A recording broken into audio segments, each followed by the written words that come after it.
സ്നേഹം, ദിവ്യസ്നേഹം, സ്നേഹം, ദിവ്യസ്നേഹം. എൻ്റെ പിതാവ് യേശുവിൽ വിശ്വസിച്ച് മാനസാന്തരപ്പെട്ട് രക്ഷിക്കപ്പെട്ട സമയത്ത് ചില കൂട്ടുകാർ വന്ന് ചോദിക്കുകയുണ്ടായി ഒരു ദിവസം, എന്തിനാണ് നിങ്ങൾ മതം മാറുവാനിടയായത്? എന്തിനാണ് നീ യേശുവിൽ വിശ്വസിക്കുന്നത് എന്ന് ചോദിക്കുന്ന സമയത്ത് എൻ്റെ അപ്പൻ ചോദിച്ചു, ഞാനിവിടെ കുടിച്ചു നടന്നതായ സമയത്ത് ഒരുവൻ പോലും എന്തിനാണ് കുടിക്കുന്നതെന്ന് ചോദിച്ചില്ലല്ലോ. എൻ്റെ ജീവിതം നശിച്ചുകൊണ്ടിരുന്ന സമയത്ത് ആരും വന്നിട്ട് നല്ലത് പറഞ്ഞു തന്നില്ലല്ലോ. ഇപ്പോൾ ഞാൻ മാനസാന്തരപ്പെട്ട് എൻ്റെ ജീവിതത്തെ മാറ്റിയപ്പോൾ നിങ്ങൾക്കെന്താണ് ദുഃഖം? എന്താണ്? തോന്നിയതുപോലെ നടക്കുമ്പോൾ ആരും ഒന്നും പറയില്ല. എന്നാൽ നല്ലതായിട്ട് ജീവിക്കുമ്പോൾ ഇതെന്തിനാണ്, അതെന്തിനാണ്, എന്തിനാണ് ചർച്ചിൽ പോകുന്നത്, എപ്പോഴും എന്തിനാണ് ആലയത്തിൽ പോകുന്നത്, എപ്പോഴും എന്തിനാണ് പ്രാർത്ഥിക്കാൻ പോകുന്നത്, എപ്പോഴും എന്തിനാണ് കുടിക്കാൻ പോകുന്നത് ചോദിക്കില്ലല്ലോ, ചോദിക്കത്തില്ല. ഇവിടെ 3 കൂട്ടുകാർ വരാനിടയായി. ഒരുവൻ പോലുമില്ല നല്ലവൻ. അവർക്കിങ്ങനെ വന്നിട്ട് പോകുന്നത് ശീലമായിരിക്കുന്നു. വരുമ്പോൾ നല്ല ചായയും അതുപോലെ ആഹാരങ്ങളും ഒക്കെ, അതുപോലെ തന്നെ നല്ല നല്ല സമ്മാനങ്ങൾ കൊടുത്തയക്കുമായിരുന്നു ഇയ്യോബ്. എന്തുകൊണ്ടെന്നാൽ നല്ല ധനവാനായ മനുഷ്യനായിരുന്നല്ലോ ഇയ്യോബ്. അതുകൊണ്ട് എന്നാൽ ഇത്തവണ വന്നപ്പോൾ ഇവിടെ ചാരത്തിലിരിക്കുന്നത് കണ്ടപ്പോൾ എന്താണ് അതിലൊരു കൂട്ടുകാരൻ ചോദിച്ചു, അവൻ്റെ പേരെന്താണ്? എലിഫസ്. എലിഫസ് ഉത്തരം പറഞ്ഞത് എന്തെന്നാൽ, എന്താണ്? ദൈവവും നിന്നെ കൈവിട്ട് കളഞ്ഞോ? നിന്റെ ഭക്തിയുടെ ശക്തിയൊക്കെ ഇപ്പോൾ ക്ഷയിച്ചു പോയോ? എന്താണ്, ദൈവം നിന്നെ ഉപേക്ഷിച്ചുവോ? നീ എന്തെങ്കിലും പാപം ചെയ്തിരിക്കാം. ആ സുഹൃത്തുക്കൾ വന്ന് പറഞ്ഞതിൻ്റെ മെയിൻ വിഷയം എന്താണെന്ന് ചോദിച്ചാൽ എന്തെങ്കിലും പാപം ചെയ്തിരിക്കാമെന്നാണ്. അതുകൊണ്ടാണ് നിനക്ക് ഈ ശിക്ഷ വന്നിരിക്കുന്നത്. അതുകൊണ്ട് നീ അനുതപിക്കുക. ഹൃദയം നുറുങ്ങിയവർക്ക് യഹോവ സമീപസ്ഥൻ. ഹൃദയം നുറുങ്ങിയ അവസ്ഥയിലായിരിക്കുന്ന വ്യക്തികളെ ദൈവം ഒരിക്കലും കൈവിടുകയില്ല. ഹൃദയം നുറുങ്ങിയ ആളുകളെ ദൈവം ബലപ്പെടുത്തും. ഈ സന്ദർഭത്തിൽ ഇയ്യോബിന് വേണ്ടത് ആശ്വാസത്തിന്റെ വാക്കുകളാണ്. സത്യമാണ്, പാപം കാരണം മനുഷ്യന്റെ ജീവിതത്തിൽ രോഗവും ദുഃഖവും വ്യാധിയും ഒക്കെ ഉണ്ടാകും. അത് ഞാൻ തന്നെ പലപ്പോഴും പറയാറുള്ളതാണ്. ഒരു അന്ധനായ വ്യക്തിയെ കണ്ടിട്ട്, ജന്മനാ അന്ധനായ വ്യക്തിയെ കണ്ടിട്ട് ശിഷ്യന്മാർ യേശുവിനോട് ചോദിച്ചു, ഇവനിങ്ങനെ ജനിക്കുവാൻ എന്താണ് കാരണം? ഇവനാണോ പാപം ചെയ്തത്? ഇവന്റെ അമ്മയപ്പന്മാരാണോ പാപം ചെയ്തത് എന്ന്. ഇങ്ങനെ ചോദ്യങ്ങൾ ഉണ്ടാകാം. നമുക്കുണ്ടായിരിക്കുന്ന വികലാംഗത്വത്തിന്റെയോ അല്ലെങ്കിൽ എന്തെങ്കിലും കുറവിന്റെയോ പ്രശ്നം നമ്മൾ പാപം ചെയ്തത് കൊണ്ടാണോ, അതോ നമ്മുടെ പിതാക്കന്മാർ പാപം ചെയ്തത് കൊണ്ടാണോ എന്ന്. അത് കേട്ട് കർത്താവ് പറയുകയാണ്, ഇവൻ പാപം ചെയ്തതുകൊണ്ടോ ഇവന്റെ അമ്മയപ്പന്മാർ പാപം ചെയ്തത് കൊണ്ടല്ല, ദൈവത്തിന്റെ നാമം ഇവിടെ മഹത്വപ്പെടേണ്ടതിന് വേണ്ടിയാണ്. ഈ കാര്യങ്ങൾ നാം മനസ്സിലാക്കേണ്ടതാണ്. 3 രീതിയിൽ നാം കഷ്ടത അനുഭവിക്കാറുണ്ട്. ഒന്ന്, നമ്മുടെ പാപങ്ങൾ കാരണം. അടുത്തത്, മാതാപിതാക്കളുടെ പാപം കാരണമായിട്ട്. മൂന്നാമതായി, ദൈവത്തിന്റെ നാമമഹത്വത്തിനായി പാപം ചെയ്ത് കഷ്ടത അനുഭവിക്കുന്നവർ പറയും ദൈവത്തിന്റെ നാമമഹത്വത്തിന് വേണ്ടിയാണ് അനുഭവിക്കുന്നതെന്ന്. ദൈവത്തിന് വേണ്ടി കഷ്ടം അനുഭവിക്കുന്നവരോട് പറയുന്നു നിന്റെ പാപം കാരണമാണ് കഷ്ടത വരുന്നത് എന്ന്. ഇങ്ങനെ ഈ 2 കാര്യങ്ങളും കൺഫ്യൂഷനാക്കി കളയുകയാണ്. വിധിക്കുവാൻ നീ ആരാണ്? നിനക്ക് എന്തറിയാം? ഒരു മനുഷ്യന്റെ ഹൃദയത്തെ മനസ്സിലാക്കുവാൻ കഴിയുന്നത് ദൈവത്തിന് മാത്രമാണ്. ഒരു മനുഷ്യന്റെ യഥാർത്ഥമായ ചിന്താഗതികളെ, അതുപോലെ യഥാർത്ഥ സ്വഭാവത്തെ മനസ്സിലാക്കുവാൻ കഴിയുന്നത് ദൈവം മാത്രമാണ്. നാം ആണെങ്കിൽ പുറമെ നോക്കിയിട്ടാണ് വിധിക്കുന്നത്. പുറമെ നോക്കി ഒരിക്കലും ആരെയും വിധിക്കുവാൻ പാടില്ല. വിധി കൽപ്പിക്കുന്ന മനുഷ്യ, നീയും പാപം ചെയ്യുന്നില്ലേ എന്ന് ദൈവത്തിന്റെ വചനം പറയുന്നു. യോബിന്റെ സ്നേഹിതന്മാർ വന്നിട്ട് എന്താണ് പറയുന്നത്? 8-ാം അധ്യായം അതിന്റെ 4-ാമത്തെ വാക്യം. നിന്റെ മക്കൾ അവനോട് പാപം ചെയ്തെങ്കിൽ അവൻ അവരെ എന്താണ് അവരുടെ അതിക്രമങ്ങൾക്ക് ഏൽപ്പിച്ചു കളഞ്ഞു. നിന്റെ മക്കൾ പാപം ചെയ്തത് കൊണ്ടായിരിക്കാം ഇങ്ങനെയൊക്കെ സംഭവിച്ചത്. എന്താണ്, മക്കൾ മരിച്ച ദുഃഖത്തിലിരിക്കുമ്പോൾ നിങ്ങളുടെ മക്കൾ പാപം ചെയ്തുകൊണ്ടായിരിക്കും മരിച്ചത് എന്ന് പറയുകയാണെങ്കിൽ അവർക്ക് ഒരുപാട് ആശ്വാസം ലഭിക്കും, ഇല്ലേ? നിന്റെ മക്കൾ പാപം ചെയ്തുകൊണ്ടാവാം, നിന്റെ അപ്പൻ ചെയ്ത പാപമായിരിക്കാം. ഒരു പിതാവ് മദ്യപാനിയാണെങ്കിൽ ഈ സമൂഹം എന്താണ് ആ മകനെ വിളിക്കുന്നത് പറയുക? കുടിയന്റെ മകൻ എന്നല്ലേ? അവൻ മദ്യപിക്കുന്നില്ലല്ലോ. അതുപോലെ ഒരു അമ്മ തെറ്റ് ചെയ്താൽ ആ അമ്മയുടെ മക്കളെ എന്താണ് കോളേജിൽ പോകുമ്പോൾ വിളിക്കുന്നത്? ആ വ്യക്തിയുമായിട്ട് കൂട്ടുകൂടില്ല, അവരുടെ അമ്മ ശരിയല്ല. അമ്മയുടെ തെറ്റ് കാരണം മക്കളെ എന്തിനു കുറ്റം പറയുന്നു? അതാണ്, എത്രയോ മാതാപിതാക്കൾ തങ്ങളുടെ മക്കളുടെ കാര്യത്തെ ചിന്തിക്കാതെ അവരുടെ ജീവിതത്തെ, അവരുടെ ഭാവിയെ നശിപ്പിക്കുന്നുണ്ട്. അനാവശ്യമായിട്ട് ചെയ്യുന്ന പാപം, അറിവില്ലാതെ ചെയ്യുന്ന പാപം കാരണം അപ്പന് വേണ്ടി മക്കളോ, മക്കൾക്ക് വേണ്ടി അപ്പനോ നിന്ദകൾ അനുഭവിക്കുന്നുണ്ട്. ഇതെല്ലാം പിശാചിന്റെ തന്ത്രങ്ങളാണ്. അതിൽ നാം അകപ്പെട്ടു പോകുന്നു. അങ്ങനെ നാം പ്രവർത്തിച്ചു കൊണ്ടിരിക്കുന്നു. പിശാചിന്റെ മുൻപിൽ കീഴടങ്ങിപ്പോകുന്നതിന് വേണ്ടിയാണിത്. വിശ്വാസം കാക്കാതെ വീണു പോകുന്നതിന് വേണ്ടി പിശാച് കൊണ്ടുവരുന്നതായ അവന്റെ തന്ത്രങ്ങളാണിത്. ഇനിയും ഒരാളുണ്ട്, അടുത്ത കൂട്ടുകാരൻ. അവനെന്താണ് പറയുന്നത്? 11:4 നീ പറഞ്ഞല്ലോ, ദൈവമുമ്പാകെ നീ വെടിപ്പുള്ളവനാണെന്ന്, നിർമ്മലനാണെന്ന്. അവൻ വിശുദ്ധനല്ലേ? ഇയ്യോബ് വിശുദ്ധനാണെന്ന് അവൻ പറയുകയാണ്, ദൈവമാണ് പറയുന്നത്? ദൈവമാണ് പറയുന്നത് എന്നും നീ പറഞ്ഞുവല്ലോ. അയ്യോ, ദൈവം അരുളി ചെയ്യുകയും നിന്റെ നേരെ അധരം തുറക്കുകയും നിന്റെ ജീവിതത്തിൽ എന്തെങ്കിലും രഹസ്യ പാപങ്ങൾ, ആരും അറിയാത്ത പാപങ്ങൾ ഉണ്ടായിരിക്കാം. ചില ആളുകളെ മറ്റുള്ളവരെ നിന്ദിക്കുവാൻ ഇങ്ങനെ ഒരുപാട് കാരണങ്ങൾ കാണും. എന്താണ് പറയുന്നത്? രഹസ്യമായ പാപങ്ങൾ വെളിപ്പെടുത്തുന്നു എന്ന്. എന്തോ രഹസ്യമാണ്? ആർക്കെങ്കിലും മറ്റൊരാളുടെ ഹൃദയത്തിലെ രഹസ്യങ്ങൾ കണ്ടുപിടിക്കുവാനായിട്ട് കഴിയുമോ? ഒരു മനുഷ്യന്റെ വിചാരങ്ങളെ അറിയുവാനായിട്ട് കഴിയുമോ?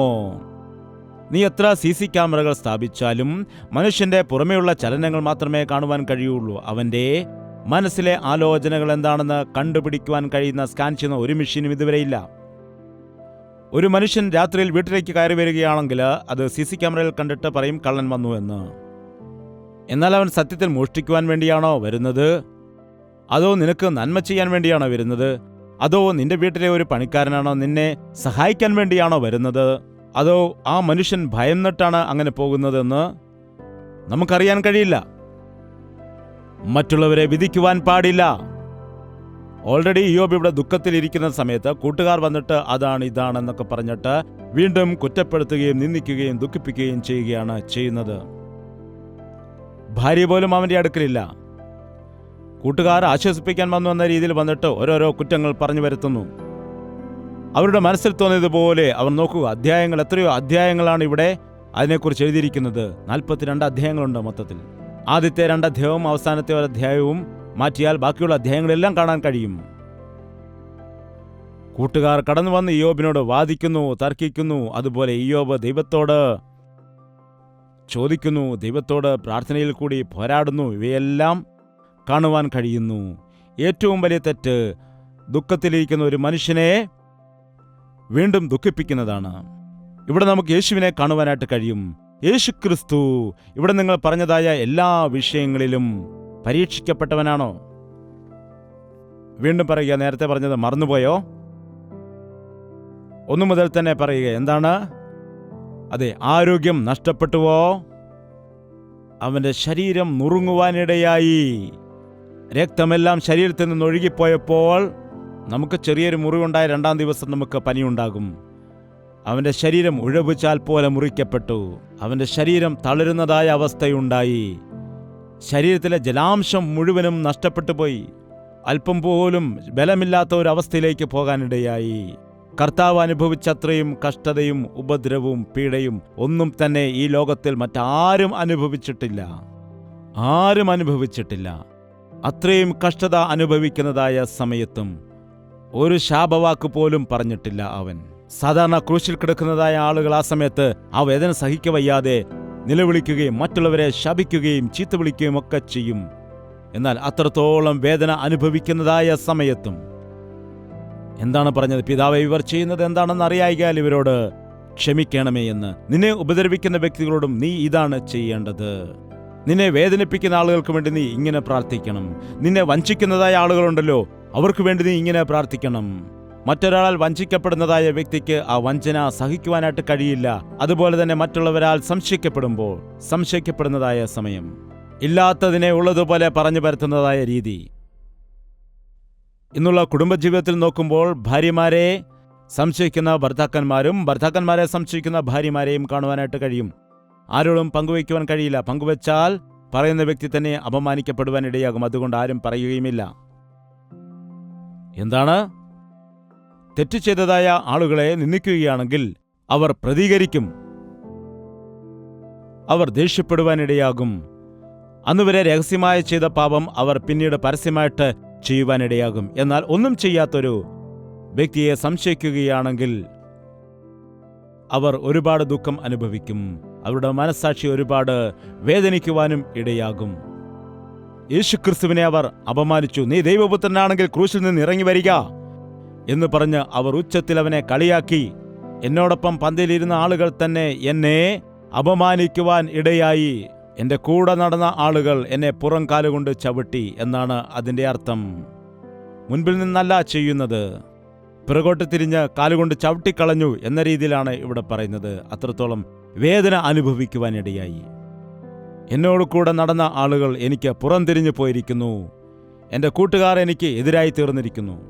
എൻ്റെ ഭാര്യ എന്നെ വഞ്ചിച്ചു, എൻ്റെ ഭർത്താവ് എന്നെ വഞ്ചിച്ചു. അങ്ങനെ പറയുന്നതായ ആളുകൾ അവരുടെ ജീവിതത്തിൽ എത്രത്തോളം വേദന ഉണ്ടായിരിക്കുമെന്ന് അറിയാൻ കഴിയുമോ? പറവകൾക്ക് ആകാശവും കുറുനരികൾക്ക് കൂടുമുണ്ട്, എന്നാൽ മനുഷ്യപുത്രന് തല ചായ്ക്കുവാനായിട്ട് ഭൂമിയിൽ ഇടമില്ല എന്ന് പറയുവാനിടയായി. അവൻ സമ്പന്നനായിരുന്നിട്ടും നമുക്ക് വേണ്ടി കഷ്ടത അനുഭവിക്കുവാനിടയായി. ഭൂമിയിൽ ജനിച്ച അവന് പുൽത്തൊട്ടിലിൽ ജനിക്കേണ്ടി വന്നു. നമുക്ക് വേണ്ടി ദാരിദ്ര്യം അവൻ അനുഭവിച്ചു. അവൻ വിശപ്പനുഭവിച്ചു, ദാഹം അനുഭവിച്ചു. അവൻ ദാഹിക്കുവാനിടയായി, ക്ഷീണിക്കുവാനിടയായി. ഇന്ന് ലോകത്തിലുള്ളതായ ആളുകൾ ക്ഷീണിക്കാതെ തന്നെ സുഖമായിട്ട് ദൈവവേല ചെയ്യാനാണ് ആഗ്രഹിക്കുന്നത്. അവൻ ഒരുപാട് കഷ്ടപ്പെട്ടു, വിയർപ്പൊഴുക്കുവാനിടയായി. അവൻ വളരെ വേദനയോടുകൂടി ദുഃഖത്തോടുകൂടി കർത്താവിൻ്റെ സന്നിധിയിൽ പ്രാർത്ഥിക്കുവാനിടയായി. അത് കാണുമ്പോൾ നമുക്ക് മനസ്സിലാക്കാൻ കഴിയും എത്ര വേദന അനുഭവിച്ചുവെന്ന്. അടുത്തത്, എല്ലാവരും അവനെ വിട്ടുപോകാനിടയായി. അവൻ്റെ മക്കളാരാണ്? അവൻ്റെ ശിഷ്യന്മാർ തന്നെ. 3.5 വർഷം അവനോട് കൂടെ നടന്ന ശിഷ്യന്മാർ. അവരെ മക്കളെപ്പോലെ അവൻ കാണുവാനിടയായി. കർത്താവിൻ്റെ സുവിശേഷ വേല മുൻപോട്ട് കൊണ്ടുപോകുന്നതിന് വേണ്ടി അവരോട് കർത്താവ് അരുളി ചെയ്യുവാനിടയായി. അവർക്കതിനുള്ള അധികാരം കൊടുത്തു, അതിനുള്ള അഭിഷേകത്തെ കൊടുത്തു. അവരെല്ലാവരും പറഞ്ഞു, നിന്നോടൊപ്പം ഞങ്ങൾ നിൽക്കാമെന്ന്. നിനക്ക് വേണ്ടി പ്രാണനെപ്പോലും നൽകാമെന്ന് പറഞ്ഞവർ പോലും അവനെ വിട്ടിട്ട് ഉപേക്ഷിച്ചു പോകാനിടയായി. എല്ലാവരും അവൻ ആ ക്രൂശ് ചുമക്കുന്നതായ സമയത്ത് ആരും അവനെ സഹായിക്കാൻ ആരും മുമ്പോട്ട് വന്നില്ല.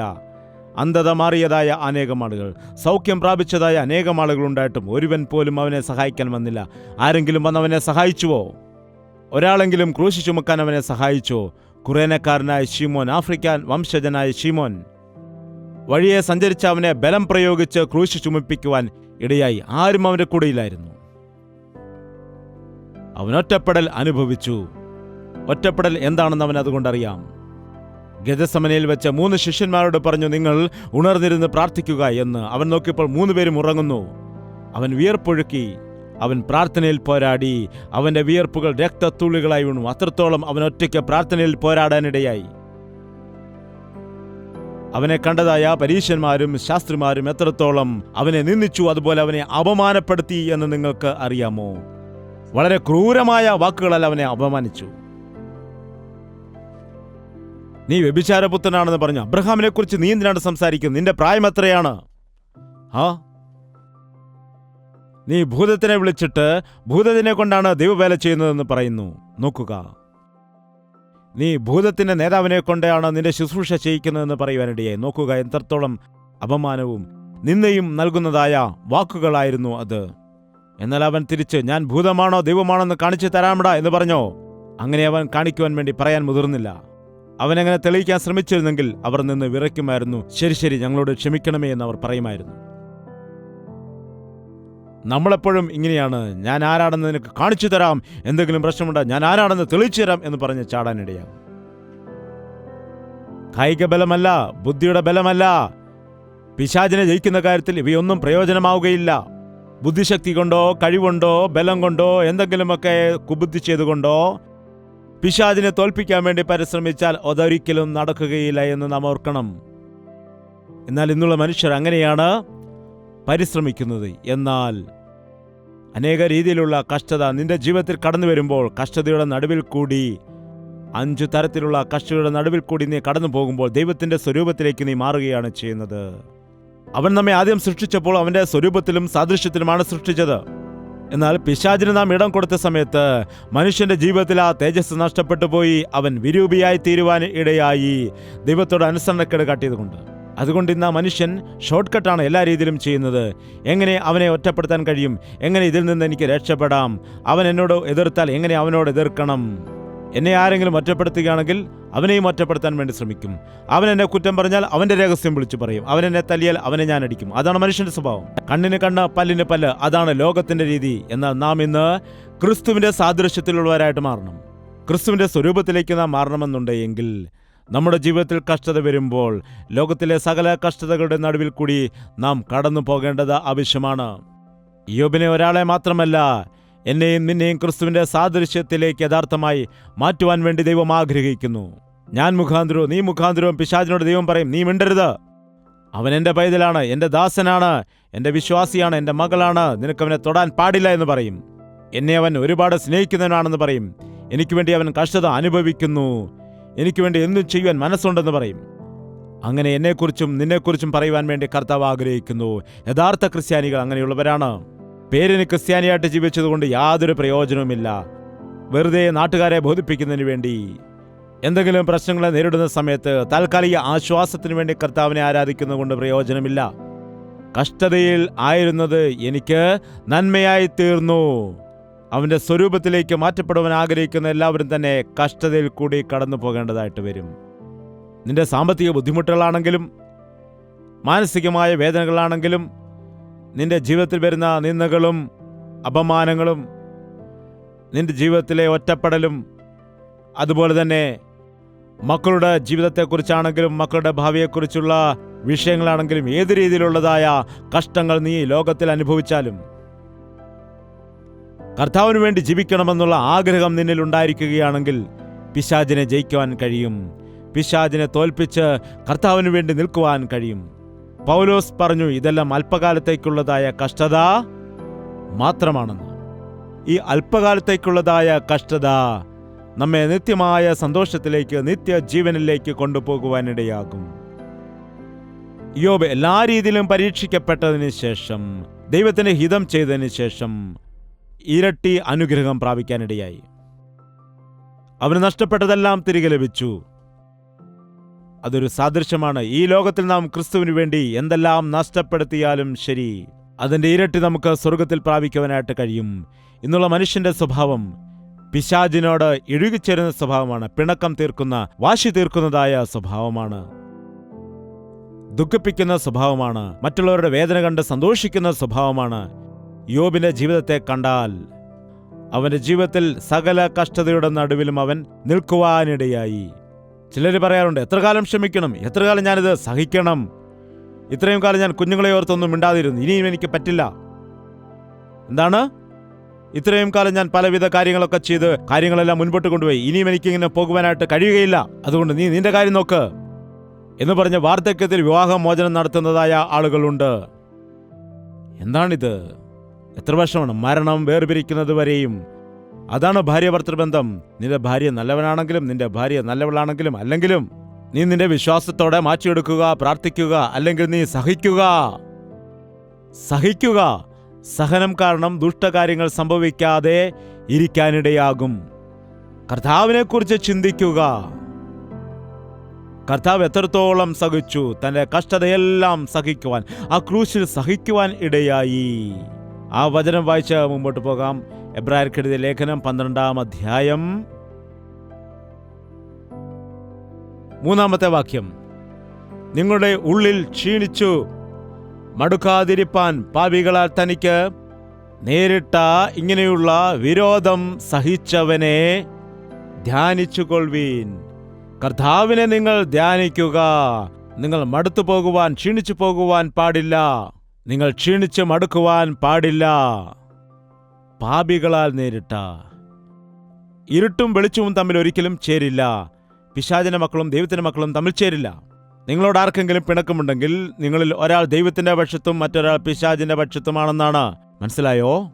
ഭാര്യയ്ക്കും ഭർത്താവിനും എപ്പോഴും അഭിപ്രായ വ്യത്യാസങ്ങളും പിണക്കങ്ങളും ഉണ്ടാകുന്നുവെങ്കിൽ അതിന്റെ കാരണം എപ്പോഴും ഒരുപോലെ ആത്മീയ ലെവലിൽ അവർ ജീവിക്കാത്തത് കൊണ്ടാണ്. നീ ഒന്ന് ചിന്തിക്കുന്നു, അവൾ മറ്റൊന്ന് ചിന്തിക്കുന്നു. ഒരാൾ ദൈവത്തിന്റെ പക്ഷത്തും ഒരാൾ പിശാചിന്റെ പക്ഷത്തുമായിരിക്കുന്നു. എന്നാൽ പിശാചിന്റെ പക്ഷത്തായിരിക്കുന്ന ആളുകൾ എപ്പോഴും എന്ത് ചിന്തിക്കുന്നു എന്നറിയാമോ? ഞാനാണ് ശരി, നിങ്ങൾ പറഞ്ഞ തെറ്റ്. എന്നാൽ ദൈവമക്കളാണെങ്കിൽ താൻ ചെയ്തത് തെറ്റാണോ എന്നുള്ളതായ ഒരു ചിന്ത ഉണ്ടാകും.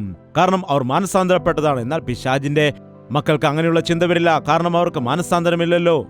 ആരോ പ്രാർത്ഥിക്കാനിടയായി, ദൈവമേ പിശാചിന് മാനസാന്തരം കൊടുക്കണമേ, അവന് മാനസാന്തരം കൊടുക്കണമേ, അവന് നഷ്ടപ്പെട്ടതെല്ലാം തിരികെ പ്രാപിച്ച് അവന് നല്ല രീതിയിൽ ജീവിക്കുവാൻ ആവശ്യമായ നല്ല മനസ്സ് കൊടുക്കണമേ എന്ന് എല്ലാവരും പ്രാർത്ഥിച്ചാലും അവൻ മാനസാന്തരപ്പെടില്ല.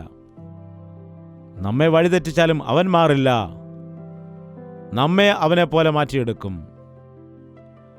അവനെ ദൈവം കൈവിട്ടതാണ്. ദൈവം കൈവിട്ട ആളുകൾക്ക് മാറ്റം ഉണ്ടാകുകയില്ല. ദൈവത്തിന്റെ കൃപ മാറ്റിയാൽ അവന് മാനസാന്തരം ഉണ്ടാകില്ല.